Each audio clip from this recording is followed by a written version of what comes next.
Chronological Bible in a Year reading plan, day 25.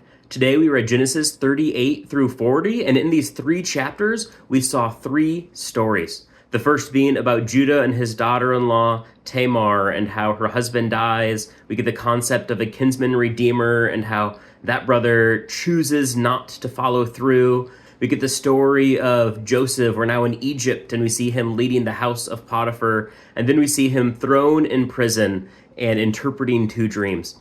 But I want to focus today on Joseph in the house of Potiphar. I would argue this is the first reasonable character that I would say I could use this person as a role model. As we look at the life of Joseph as he serves Potiphar, he's sold as a slave, and yet he works hard.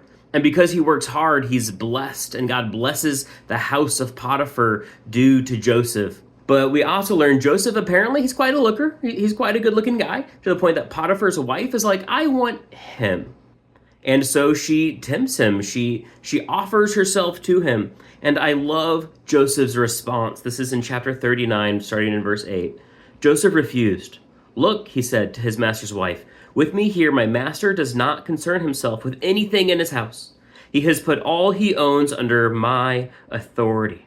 No one in his house is greater than I am. He has withheld nothing from me except you, because you are his wife. So how could I do this immense evil, and how could I sin against God? We have seen so many of his brothers and his parents and his grandparents succumb to this very temptation. But he says, how could I do this immense evil? How could I sin against God? He says, no.